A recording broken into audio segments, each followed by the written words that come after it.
இது மகிமை நேரம். பிதாவாகிய தேவனாலும் கர்த்தராகிய இயேசு கிறிஸ்துவினாலும் உங்கள் எல்லாருக்கும் கிருபையும் இரக்கமும் சமாதானமும் உண்டாவதாக. இந்த நாளின் செய்திக்கு ஆதாரமாக நான் எடுத்துக்கொண்ட வேத வசனம் சங்கீதம் 105:16 சில வசனங்களை நான் வாசிக்கிறேன். அவர் தேசத்திலே பஞ்சத்தை வருவித்து ஆகாரம் என்னும் ஆதரவு கோலை முற்றிலும் முறித்தார். அவர்களுக்கு முன்னாலே ஒரு புருஷனை அனுப்பினார். யோசேப்பு சிறையாக விற்கப்பட்டான். அவன் கால்களை விலங்கு போட்டு ஒடுக்கினார்கள். அவன் பிராணன் இரும்பில் அடைப்பட்டிருந்தது. கர்த்தர் சொன்ன வார்த்தை நிறைவேறும் அளவும் அவருடைய வசனம் அவனை புடமிட்டது. ராஜா ஆள் அனுப்பி அவனை கட்டவிழ்க்க சொன்னான். ஜனங்களின் அதிபதி அவனை விடுதலை பண்ணினான். தன் பிரபுக்களை அவன் மனதின்படி கட்டவும் தன் மூப்பர்களை ஞானிகளாக்கவும் அவன் தன் வீட்டுக்கு ஆண்டவனும் அவனை தன் வீட்டுக்கு ஆண்டவனும் தன் ஆஸ்திக்கெல்லாம் அதிபதியுமாக்கினான். தேசத்துக்கு க்ஷேமத்தை கொண்டு வந்த ஒரு வாலிபனை பற்றி இந்த நாளிலே நான் பார்க்க போகிறோம். இந்த நாளின் செய்தி விசேஷமாக வாலிபர்களுக்கு, வாலிப பிள்ளைகள் இதை கவனிக்கிறீர்களானால் இதை கவனமாய் கேளுங்கள். கர்த்தர் உங்களை கொண்டும் தேசத்திலே பெரிய மாறுதல்களை கொண்டு வரலாம். யோசேப்பு தன் தகப்பனாகிய யாக்கோபுக்கு மிகவும் பிரியமான ஒரு மகன். தன் முதிர் வயதிலே அவன் பிறந்ததினால் யோசேப்பின் மேல் அவருடைய தகப்பனார் ஒரு பிரியம் வைத்திருந்தார் என்று சொல்லி வேதவசனம் சொல்லுகிறது. யோசேப்பு நேசித்த ஒரு மகன். மற்ற பிள்ளைகளை விட அதிகமாக நேசித்து யோசேப்புக்கென்று ஒரு பலவர்ண அங்கி தைத்து கொடுத்திருந்தார். ஆனால் யோசேப்பின் சகோதரர்களுக்கெல்லாம் யோசேப்பின் மேல் பொறாமை. அப்பா அவனை மட்டும் அதிகமாக நேசிக்கிறாரே என்று சொல்லி அவனை பகைத்தார்கள். யோசேப்பின் கதை உங்களுக்கு எல்லாம் தெரியும் என்று நினைக்கிறேன். ஆடு மேய்க்க போன சகோதரர்களை பார்க்க யாக்கோபு யோசேப்பை அனுப்புகிறார். யோசேப்பை அவருடைய சகோதரர்கள் மீதியான் தேசத்து வர்த்தகரிடத்திலே விற்று போடுகிறார்கள். யோசேப்பை அந்த வர்த்தகர்கள் வாங்கி கொண்டு போய் ஒரு வீட்டிலே விற்கிறார்கள். அந்த வீட்டிலே யோசேப்பின் நிமித்தம் ஆசீர்வாதம் வந்ததை அந்த வீட்டு எஜமான் கண்டு யோசேப்புக்கு ஒரு உயர்ந்த ஸ்தானத்தை அந்த வீட்டிலே கொடுக்கிறார். ஆனால் அவருடைய மனைவி பொல்லாத ஒரு பொய் குற்றச்சாட்டை சொல்லி யோசேப்பை சிறையிலே அடைக்கிறார். யோசேப்பின் கால்கள் விலங்கு போட்டு ஒடுக்கப்பட்டது என்று சொல்லி நாம் வாசித்த இந்த வேத பகுதியில் நாம் பார்க்கிறோம். யோசேப்பு சிறையாக விற்கப்பட்டார் என்று சொல்லி வேதத்தில் நாம் வாசிக்கிறோம். அவருடைய கால்கள் இரும்பிலே ஒடுங்குண்டு கிடந்தது. சிறைச்சாலையிலே அவர் அடைப்பட்டிருக்கிறார் செய்யாத குற்றத்திற்காக. வேதவசனம் அந்த அனுபவத்தை என்ன சொல்லுகிறது என்றால், கர்த்தர் சொன்ன வார்த்தை நிறைவேறும் அளவும் அவருடைய வசனம் அவனை புடமிட்டது என்று சொல்லி, புடமிட்டது. நீதியாக உண்மையாக இருந்த சூழ்நிலைகளிலே யோசேப்பு நெருக்கப்படுகிறார்.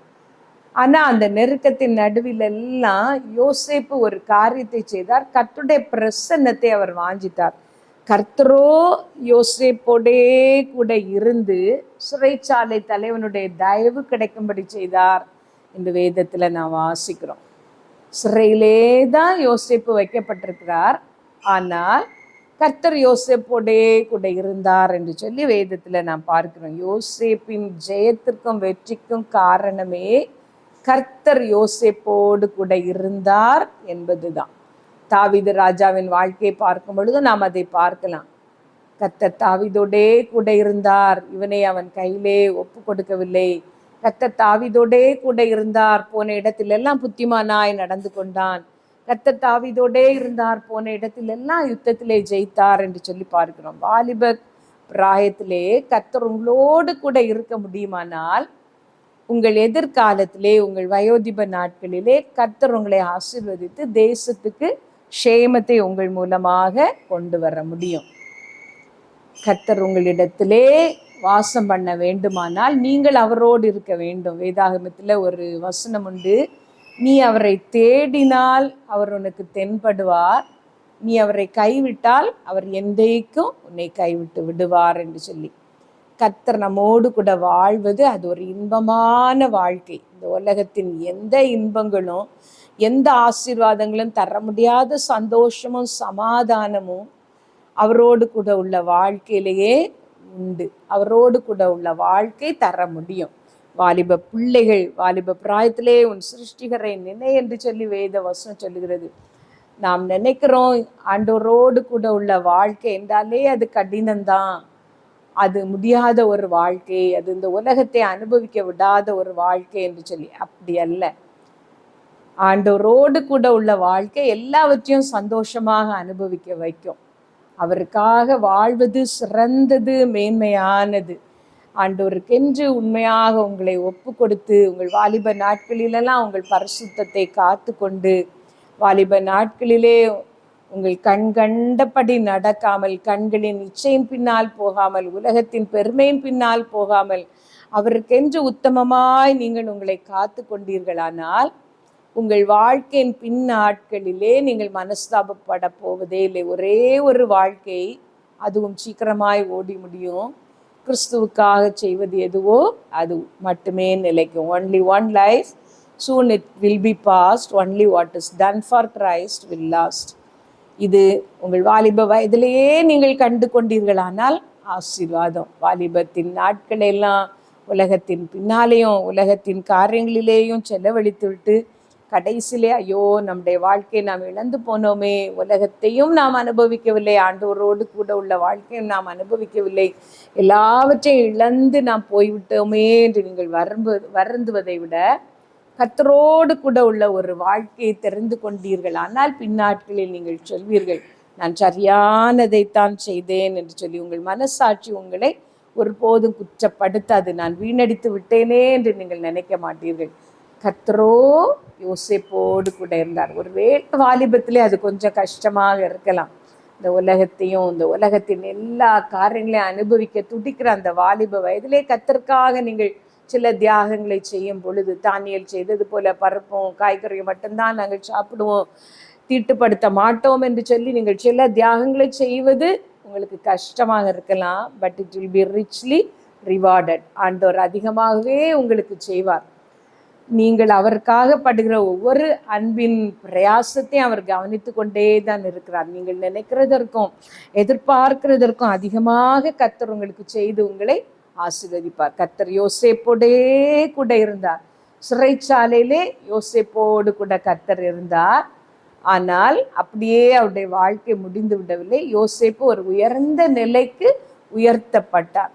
பார்வோன் கூட யோசேப்பின் சம்மதம் இல்லாமல் ஒரு காரியமும் இந்த தேசத்திலே நடக்காது என்று சொல்லி தன்னுடைய மோதிரத்தை கழற்றி அவருடைய கையிலே கொடுக்குற அளவுக்கு ஒரு உன்னத நிலைக்கு உயர்த்தப்பட்டார். அது மாத்திரம் இல்லை, அவரை வெறுத்த, அவரை பகைத்து தள்ளின அதே சகோதரர்கள் அவருடைய காலின் கீழ் வந்து விழுந்து நாங்கள் உமக்கு அடிமைகள் என்று சொல்ல வைத்தார். வாலிபத்திலே இளம் பிராயத்திலே நுகத்தை சுமப்பது நல்லது.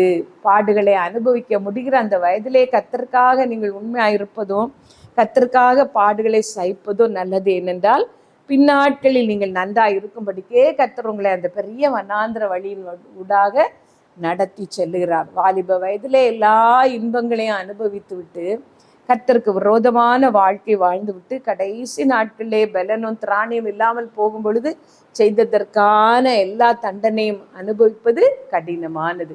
வாலிபத்திலே கர்த்தருக்காக வாழ்ந்து அவருக்காக உயர்த்தப்படுவது உன்னதமானது. ஜெபித்து நாம் முடிக்கலாம். ஹல்லேலூயா, ஹல்லேலூயா, ஹல்லேலூயா. உலக மேன்மை அற்பமென்றும் உலக ஆஸ்தி குப்பு என்றும் உள்ளத்தினின்று கூறுவாயா, ஊழியம் செய்ய வருவாயா, ஊழியம் செய்ய வருவாயா. உனக்காக நான் மரித்தேனே, எனக்காக நீ என்ன செய்தாய், உனக்காக நான் மரித்தேனே, எனக்காக நீ என்ன செய்தாய், எனக்காக நீ என்ன செய்தா. எங்கள் நல்ல தகப்பனே, இதை கேட்கிற ஒவ்வொரு வாலிபரும் சரியான ஒரு தீர்மானம் எடுக்க நீர் உதவி செய்யும். இயேசு நாமத்தில் கேட்கிறோம் பிதாவே, ஆமீன்.